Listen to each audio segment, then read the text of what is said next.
All right, here we are for week 6 of our week in review series. We're going to start out with our quote. So this week we have, "The more you sweat in preparation, the less you will bleed in battle." And I thought that was a good one for this week, considering the bulk of the topic and the conversation for the review is going to be my half marathon race, not race, that I did on Saturday. So I'm training for this ultra marathon on November 1st, and Saturday in my training schedule, the program that I'm following was a 13-mile run. This event that just happened, put on by the Trail Animals Running Club. It's called the Tark Fall Classic. It was at Great Brook Farms in Carlisle, Mass.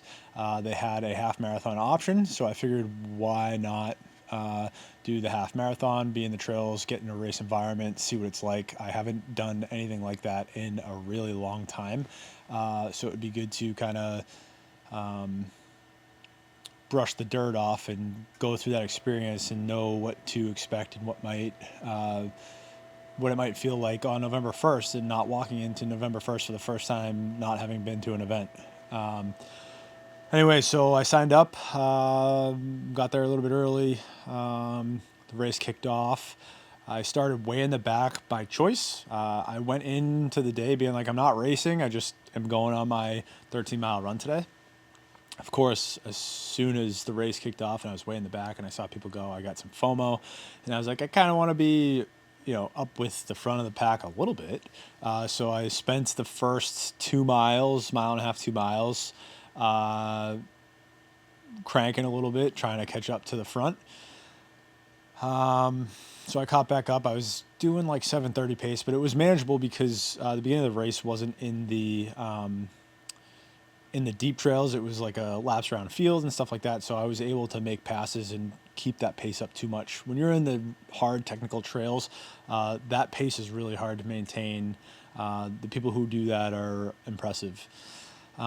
Anyways, nonetheless, the race went great. I did like an hour and 51 minutes for the 13 miles. I don't know if I messed up or if they messed up, but my watch only marked it as 12.85.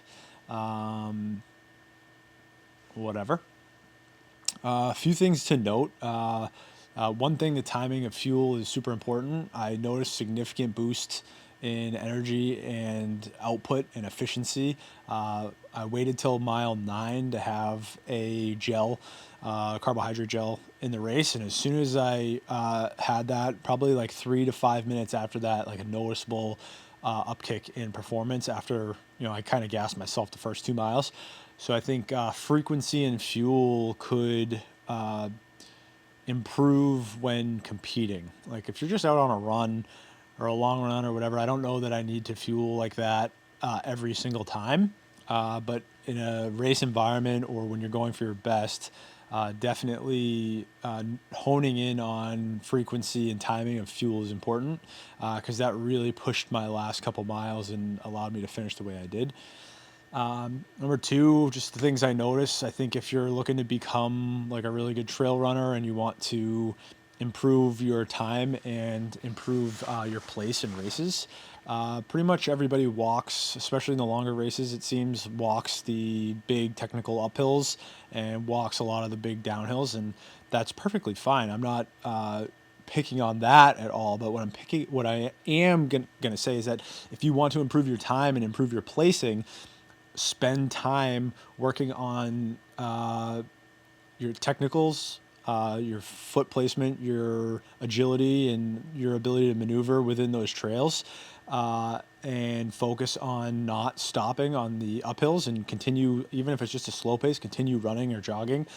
And then on the downhills, like make sure you can take advantage of the downhills.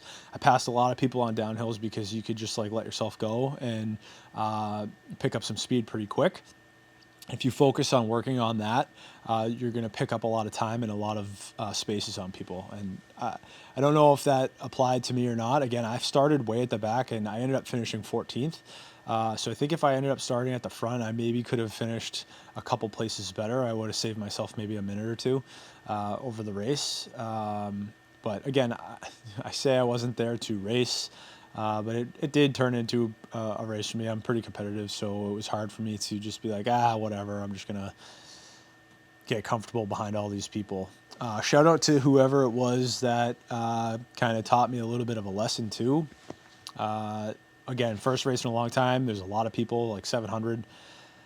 So some of the technical trails were crowded, and it's easy to just kind of like fall into, well, I'm kind of stuck behind these people. It is what it is, and when I have a chance to pass, I will. But I started to notice a few people doing it, and it's just like, we're in a race here, and I'm passing on your left, and you make the pass no matter where you are, and you just call it out and say what you're doing. And it's kind of like snowboarding, where you're in the back, and it's on you as the person in the back to make sure you've picked a good line, and just let them know that you're passing, and pick the line, stick to the line, and make the pass. And that dramatically improved my place. I'm confident in that because before I saw that and got comfortable doing that, I kind of just was falling in behind people and uh, letting it go. However, whatever speed they were going, I was just like, whatever, this is kind of where I'm at right now. So it was great to have that lesson early on. And that's why I want to put myself in a race environment. So all of the things I learned were important. One of the things on my list was like, I finished the 13 miles and my shirt was completely soaked through. Uh, and if I'm doing these 12.5 mile loops, like, the thing that I'm going to want to do is I'm going to take a minute, sit down, change my shirt, dry off with a dry towel, put on a clean shirt, put my pack back on, and get going. So I want to make sure I have 5, 6, 7 clean t-shirts, all the same material, the same brand that I know that works, same size, have that like ready to go. Same thing with the fuel, like I mentioned, like, I'm still going to refine what I'm taking and how often, but have it ready to go, have it in my pack, and practice doing it over and over again. And I put this out there a few times, but the number one thing that I want to make sure I do is continue to test and refine every possible thing that I can think of before November 1st. There's a lot of things I can anticipate just from doing research of what happens in certain situations. What if it's sunny out? What if it's raining out? What if it's cold out? What if it's hot out? What if my feet are wet? What if my socks get wet? What if I have to run through water? What if I run out of fuel? What if I have too much fuel? What if I have water? Like, all these things, what do I do? And I can have a list and be prepared for almost all of that. I just actually have to put a plan into action to do it, and then review it and make sure it works, and have a plan ready, and then have the people that are going to be there to support me know what to do in these situations, and I'll be good.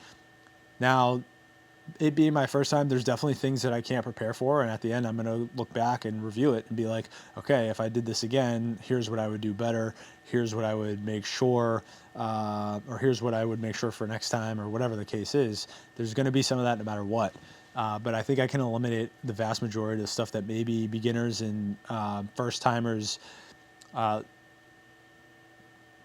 either, I don't want to say forget about, but maybe it just like slips under the radar, and it, for a lot of people, it may be the difference between finishing and a DNF. And my goal is just to finish. So obviously I want to compete, but my goal is to finish in the time limit. So that was the major thing for this week. The race that wasn't a race, it got me out there. It got me thinking about a lot of things: my feet, my socks, my fuel. For the first time, I had some chafe that I want to make sure that I'm ready for that, because it's going to happen on 62.5 miles, whether you want it or not. I'm still working on shoes, so I have a lot of little things left to do, but it was an excellent first test as to in a less controlled environment than what I have been just for my daily runs, and in a race atmosphere, to make sure that I'm getting things going. Back to like Signal, more talking about Signal. I had a follow-up meeting with the rep that's helping me build and get the platform launched with Circle.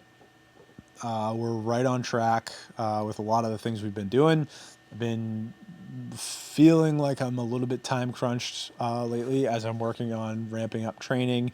I'm really focused on, and this will be in next week's video, honing in on my nutrition, and it's taking up a little bit of time to like initiate, implement, and refine all these things all at the same time. But it's okay because we're growing. So for the Signal aspect, my personal Instagram page is going to be really where I'm punching out content every day of what I'm doing, why I'm doing it, and what the point of it is. The stuff that resonates with Signal and what the community is about will be published there in collaboration as well. And then there will be subsequent posts from Signal that are exclusive to the offerings and point of Signal as a mentorship program. That are standalone from my page that I'll share on my page too, but it won't be the content that I'm posting daily on my page.